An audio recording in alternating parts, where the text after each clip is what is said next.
Mantan Kadif Propam Irjen Verdi Sambo, saudara, menghadiri sidang etik kasus dugaan pembunuhan berencana terhadap Brigadir Yosua Huta Barat.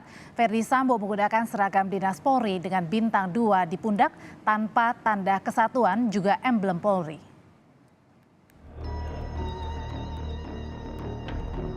Mantan Kadif Propam Irjen Verdi Sambo menghadiri sidang etik kasus dugaan pembunuhan berencana terhadap Brigadir Yosua Huta Barat.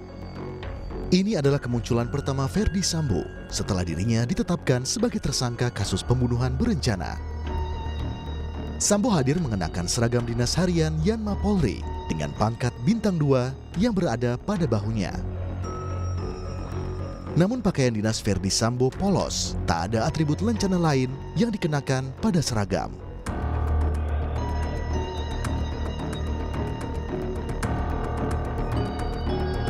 Tanda pangkat bintang 2 pada seragam Verdi Sambo juga tidak lagi berlis merah.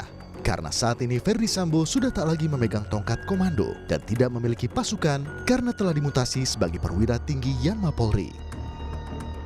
Aturan soal pakaian yang digunakan seorang terduga pelanggar etik ini tertuang dalam Peraturan Kapolri Nomor 7 Tahun 2022 tentang Kode Etik Profesi. Pada pasal 56B menyebut, pakaian dinas harian untuk sekretaris, terduga pelanggar, saksi, rohaniawan, pembantu umum dan ahli pegawai negeri Polri. Kemunculan Verdi Sambo hari ini memang berbeda dengan kemunculan saat ia belum ditetapkan sebagai tersangka dan masih menjalani pemeriksaan di Bareskrim. Verdi Sambo muncul dengan gagah menggunakan seragam harian dan atribut lencana lengkap. Pangkat bintang 2 yang berada pada bahunya juga masih mengenakan list merah yang menyimbolkan ia masih memegang tongkat komando dan memiliki pasukan karena masih menjabat sebagai Kadif Propam Polri saat itu. Tim Liputan Kompas TV. Terkait kemunculan perdana Verdi Sambo dalam sidang kode etik perdana hari ini, setelah Verdi Sambo ditetapkan sebagai tersangka, kita terhubung dengan Handoko Gani, pakar forensik emosi. Selamat petang, Pak Handoko. Selamat petang, Mbak. Ya, Pak Handoko, ini pertama kali Verdi Sambo muncul dalam sidang etik setelah ditetapkan sebagai tersangka. Jika dilihat, apakah Verdi Sambo sudah siap hadapi apapun keputusan etik untuknya hari ini? Saya rasa sudah sangat siap ya. Kita bisa membayangkan seseorang dengan atribut yang sangat lengkap sebelumnya, ya tiba-tiba mengenakan pakaian seperti demikian. Jadi sebetulnya sudah tercermin dari pakaiannya apa yang mungkin akan bisa terjadi terhadap beliau. Dari sisi psikologis tentunya akan sangat sangat dramatis sekali bagi beliau. Beliau pun pasti merasakan bagaimana perlakuan saat ini terhadap beliau gitu ya, termasuk dengan segala kemungkinan hasil dari sidang hari ini. Oke, itu artinya tercermin juga ketika sudah siap, tercermin pada saat Verdi Sambo duduknya ini tidak tegang ya, sudah bersender ke belakang bangku. Nah, ini menarik ya, ketika kita menganalisa gestur, kita tidak bisa langsung menyamaratakan gestur bersandar ke belakang adalah gestur santai. Ini salah besar.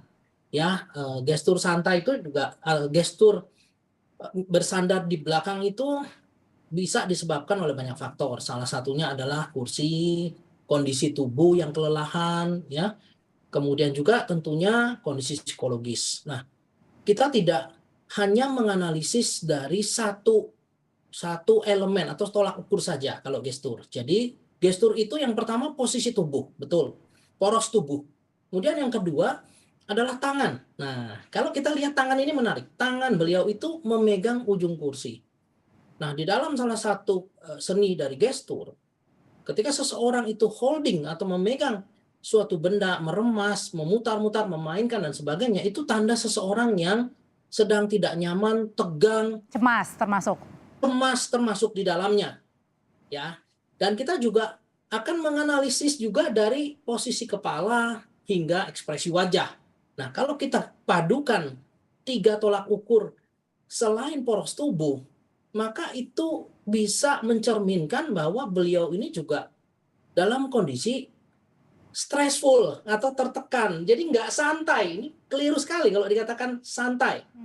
Tapi kan tadi dikatakan sudah siap. Antara siap dan tidak santai ini bagaimana melihatnya, Pak Handoko? Ya, Kalau santai ini kan kesannya, wah ini kok melecehkan gitu ya, ini kok meremehkan. Tapi kalau kita bicara adanya ketegangan, adanya stressful ya, itu juga satu hal yang menunjukkan keadaan emosi beliau secara sesungguh-sungguhnya. Ditambah lagi, tadi kan saya melihat selain ekspresi wajah, tangan, kemudian saya juga melihat adanya debar jantung. Kalau seseorang yang santai, itu debar jantungnya itu nggak kelihatan. Tapi kalau kita perhatikan video ini, itu ada pada saat menjawab, ya ada saat di mana debar jantungnya beliau tuh kelihatan. Kencang Hanya gitu ya? orang yang tegang, iya betul. Oke. Hanya orang yang tegang, yang debar jantungnya, napasnya tuh pendek. Kita lihat aja ini, napasnya ini pendek. Oke. Kalau dari mata? Oh, kalau dari mata nggak bisa, apalagi kita melihatnya dari sisi samping dengan jarak yang cukup jauh. Jadi betul-betul kita hanya bisa melihat dari gestur tadi tangan, kemudian kepala, ya. Ada yang mengatakan kepalanya mendongak. Saya akan koreksi, kepala mendongak karena posisi dari yang mulia. Hakim itu memang di atas eye contact, jadi memang harus mendongak. Jadi bukan karena beliau masih dongak atau mohon izin bukan masih menunjukkan dongak atau congkak gitu, enggak seperti itu.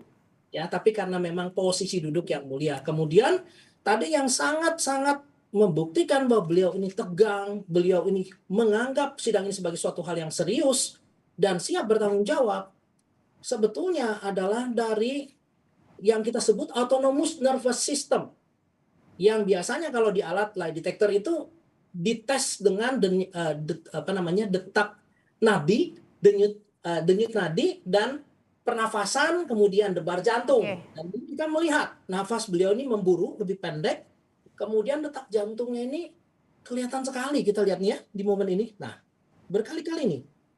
Nah, kalau misalnya dilihat dari visual, ini kan sempat berbicara ya, meskipun kita tidak tahu Pak Handoko berbicaranya apa.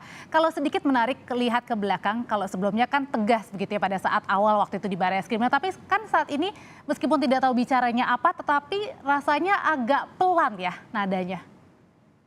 Pelan sih tidak, tapi pendek. Oh pendek, oke. Ya, kita melihat beberapa kali beliau menarik napas. Ya, menarik napas. Pendek jawabannya ini. Ya. Artinya kalau pendek itu menghela nafas, kesulitan untuk berbicara tapi mau tidak mau karena memang sudah di hadapan umum ya harus tetap tegas terlihat. Ya, salah satunya seperti itu. Ketika seseorang sedang tegang itu dia tidak bisa menceritakan atau menggunakan kalimat-kalimat yang panjang. Ya, jadi hanya menjawab pertanyaan dengan pendek, kemudian ditambah lagi dengan banyaknya helaan napas, banyaknya napas seperti itu. Ya, kita melihat sekali dengan jelas di video yang ini. Nah, di video sisi sebelah kiri kan itu pada saat tadi menjalani etik ya, memang terlihat 3 kali 4 kali kata sudah menghela nafas. Tapi berbeda Pak Handoko ketika kita lihat visual di sebelah kanan, ini pada saat awal Agustus, pada saat diperiksa kelihatan kepercayaan dirinya, kelihatan juga nampaknya sangat berbeda ya kalau dari raut mukanya begitu. Betul, beliau beda sekali. Yang artinya di saat yang seperti ini kita bisa melihat dari pergerakan alis mata itu turun ya, kemudian di area mata ini kelihatan ada lipetan dan seterusnya yang biasanya itu mencerminkan adanya beberapa kali mungkin menangis, mohon izin ya, mungkin menangis ya. Jadi kalau kita bandingkan dengan yang sebelumnya, dengan tegak, beliau jalannya tegak sekali nih. Ya. Kemudian santai, ayunan tangannya santai sekali, kemudian cara menjawab dengan posisi kepala, tangan dan seterusnya itu sangat tegas, ya, sangat gagah seperti itu. Sementara kalau kita melihat di sisi yang kiri, sisi sekarang ini, beliau menjawab pertanyaan demi pertanyaan itu dengan terbata-bata.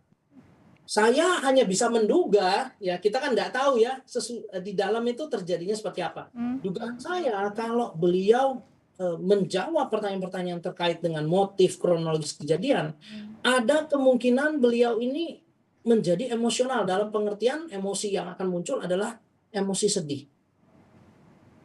Terutama emosi sedih itu mungkin saja terungkap pada saat ada 15 saksi, terutama ada Eliezer juga, ada Ricky Rizal juga, ada Kuat Ma'ruf juga. Bisa seperti itu? Bisa seperti itu. Kalau melihat awalannya seperti ini, dengan napas-napas yang pendek, kemudian wajah yang sedemikian tegang, dan tapi di sisi mata juga terlihat ada kesenduan, ada kesedihan, ya. Bibir juga tadi saya sempat lihat seperti ini. Oke. Nah, itu tanda orang yang dalam kondisi stressful, penuh pressure. Agak ke bawah ya berarti ya, Pak? Ya, tertekan seperti ini. Oh, Nah, itu dia. menutup Barusan. ya? Oke. Ya, Aha. itu betul-betul menunjukkan seseorang itu sedang full pressure, dia mencoba menyusun kata, tetapi karena memang sedang tegang, otak tidak bisa menyuplai otak tidak bisa menyuplai oksigen dengan santai, jadi harus cepat karena detak jantung, denyut nadi dan sebagainya juga cepat.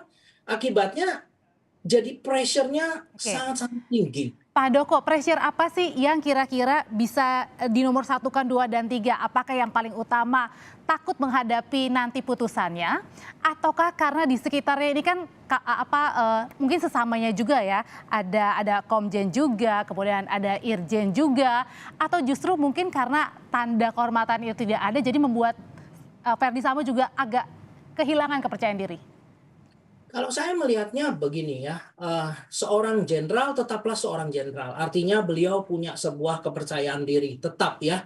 Akan tetapi memang di sisi lain dengan ekspresi seperti ini ya, itu juga menunjukkan seorang jenderal yang sudah sadar bahwa ada kesalahan yang dia lakukan. Artinya dengan kesadaran seperti itu artinya seorang jenderal juga dalam tanda kutip ini seperti lagu, juga manusia gitu ya, yang ketika salah akan tertegur hati nuraninya dan menunjukkan ekspresi seperti ini. Nah, ini artinya penting juga buat kita untuk tidak langsung menghakimi bahwa beliau ini melecehkan, meremehkan, kok santai sekali dan sebagainya. Ya, faktor terakhir yang bisa membatalkan pernyataan itu adalah bahwa ini masih di awal. Oke. Kemungkinan baru kayak ngabsen gitu loh. Baik. Ya, saudara ini betul siap saya. Betul saudara ini siap saya. Seperti itu. Masih gampang ya untuk menjawab ya? Iya, betul. Baik. Baik, terakhir Pak Handoko, apakah nanti juga keputusan ini mempengaruhi, terutama pada saat besok istri Ferdy Sambo juga akan diperiksa? Saya rasa kalau bicara tentang hukum pasti mempengaruhi ya. Tapi yang saya belum bisa tahu adalah karena bagaimana dampak dari hasil hari ini terhadap psikologis dari ibu besok. Nah, saya cuma bisa memesankan bahwa untuk sidang ibu harus didampingi dengan wanita khususnya ya, atau dalam hal ini yang bergender sama, yang menguasai cara menghadapi wanita yang ya memang dalam kondisi traumatis seperti demikian. Kalau tidak, maka sidangnya tidak akan berhasil dengan baik. Sampai sekarang masih belum ada hasil dari putusan etik Irjen Ferdy Sambo, tapi tadi dilihat bahwa Irjen Ferdy Sambo siap, tapi kemudian terbata-bata karena memang menghela nafas yang panjang, itu juga mengartikan kecemasan dari Irjen Ferdy Sambo. Terima kasih Handoko Gani, pakar forensik emosi, sudah berbagi informasi di Kompas Petang.